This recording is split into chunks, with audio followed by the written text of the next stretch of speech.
Hello, guys. So let's start today's discussion by looking at a startling prediction, and that the global population, which is currently standing at around 7 billion, is expected to drop to 6 billion in the next 75 years. Okay. So if you see, historically, the primary purpose of marriage was to have children, reproduction, and carry forward the family lineage.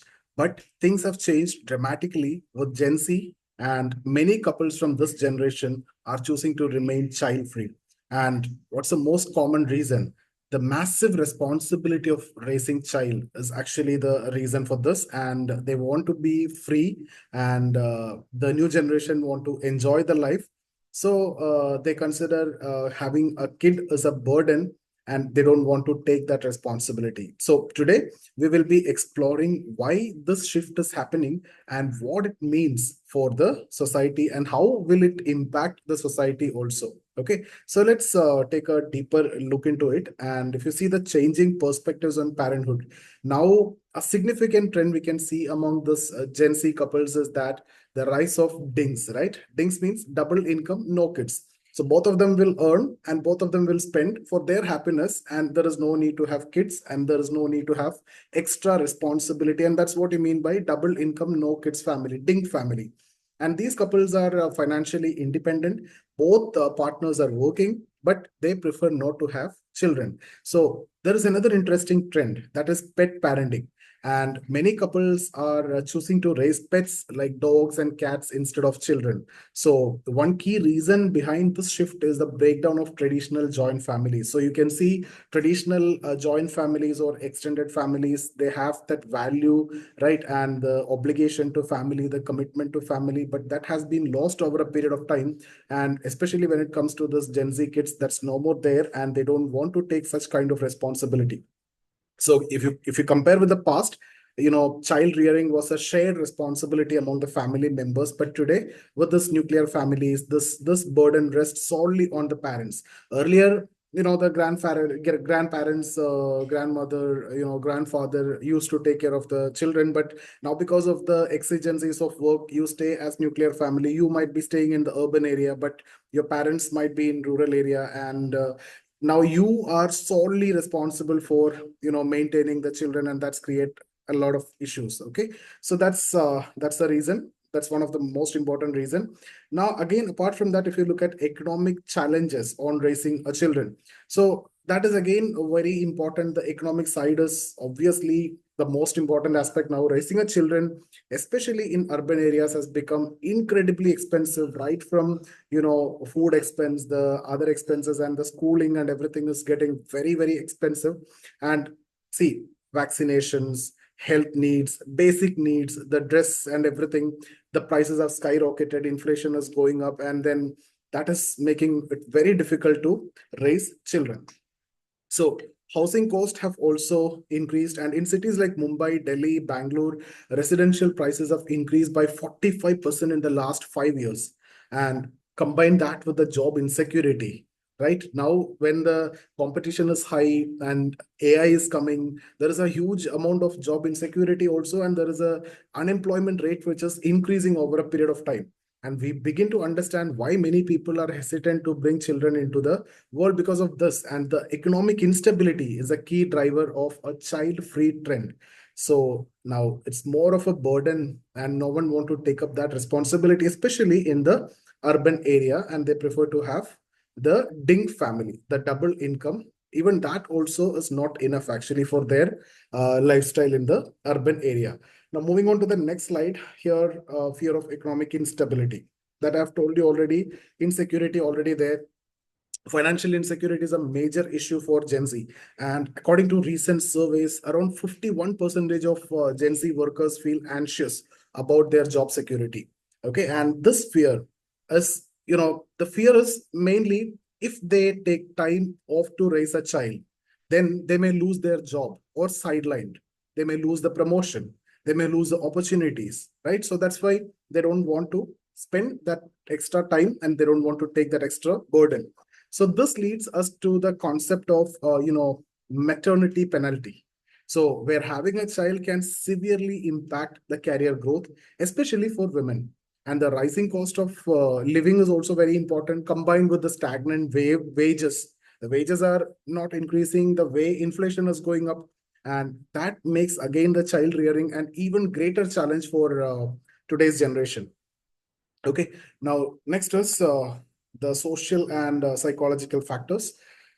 So the decision to remain child-free is not just economic, it's social and psychological also. So many Gen Z couple value their personal freedom and careers above starting a family. So more than, having a child and, committed to that family obligation, they prefer the, future and the personal freedom. Okay, so they prefer to live life of their own terms without compromising, any compromises or that can come with raising children. So just before I have discussed that, especially women are affected. If you want to take care of the children, you need to sacrifice your jobs and career opportunities, and you may be sidelined also. The promotions will be affected. However, there is a downside also for this. A smaller families and shrinking social circles have led to increasing cases of loneliness, depression, and even suicidal tendencies. So the WHO reports that you see, India has the highest number of depression cases globally, and this trend is closely linked to the changing family dynamics. Earlier, when you had the joint family or the extended family, such kind of situations was very less, but now that's not the case. Now, the demographic shift, if we look at, over the decades, we have seen a significant shift in family size. In 1971, the average family in India had around 7 members, but by 2016, this had dropped to 4.3, and it is becoming very, very nuclear. And India's total fertility rate also has declined from 4.1 children per woman in 1990 to 1.9 today, less than 2. Okay, and it's expected to drop further to 1.29 by 2050. And this shrinking family size is not unique to India. It's a global phenomenon. And the declining fertility rate means a fewer young people, which could have serious social and economic implications in the future. The advantage that we have now about the demographic dividend may not be there in the future. Okay, and these becomes a liability in future. Now, moving on to the next slide, the consequences of low fertility rate. See, what happens when fewer children are born? One major concern is the aging population, and they are becoming the burden for the society and for the country and the nation, right? So countries like Japan, South Korea already face this issue, and too few young people are supporting too many elderly citizens. So you can see that elderly people become a burden over a period of time, right? Now, that is the advantage, the demographic dividend that we are talking about, that become a burden over a period of time in future. So India may face a similar situation if fertility rate continue to be like this, if it continue to decline. And as the population ages, fewer working age individuals will be available to support the economy, leading to increased dependency ratios and strain on social welfare systems. So that again going to affect the entire society as well. Now, if you look at the global comparison, so developed countries like US and UK also have declining fertility rates, 1.8 in US if you see, 1.6 in UK, but their economies have not suffered as much. Why? Because these nations attract skilled immigrants. Okay, so there are people who are willing to go over there, but no one is going to come to India. Now, these immigrants can, boost their productivity and the workforce also, and increase the GDP also. Unfortunately, India don't have the same advantage, and India doesn't have the same advantage. As a developing country, we rely on our large youth population to drive economic growth, but that may not be the case in future when the population is getting aged. So if this youth population shrink, then what will happen? It could severely hinder our progress towards becoming a developed economy. Now, what could be the solution for this? So solutions for promoting childbirth. That's the next slide. So see, what can be done to reverse this trend? Several countries have already introduced family-friendly policies to encourage childbearing. For example, Sweden and Japan offer generous parental leaves, right? Flexible work schedules and financial support for families. So though it is difficult for our country at this stage, but still we can try implementing certain things, right? Singapore has even increased its retirement age to 65 to manage the aging workforce. India doesn't need to take such extreme measures, though it is not possible also. Yet, see, we should consider creating more supportive environment for families, like improving access to affordable education and enhancing maternity and paternity leave. So that's at least something which you need to do. Now, coming to the last slide, what could be the future of the India's population? So, see, let's conclude this by discussing this, and it's very clear that Gen Z reluctance to have children in is actually reshaping the future. So, while this is a personal choice, it's ultimately, if you ask someone, it's a personal choice that they want to have their personal freedom, personal space, and don't want to take up responsibility, want to improve their career, opportunities need to be captured. So that's completely personal choice, but it has a broader social and economic implications. If we don't address the reason behind the declining birth rate, India may face a demographic crisis in the coming decade with increasing aged population. They become the burden for the country.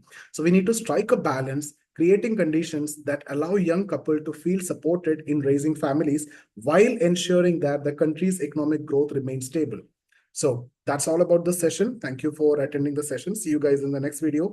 In case if you want to attend the complete GS course, IAS course, it is the link is available in the description. Sociology course is also available for one-to-one mentorship. You can get in touch with us. So that's it, guys. Thank you so much. See you in the next video.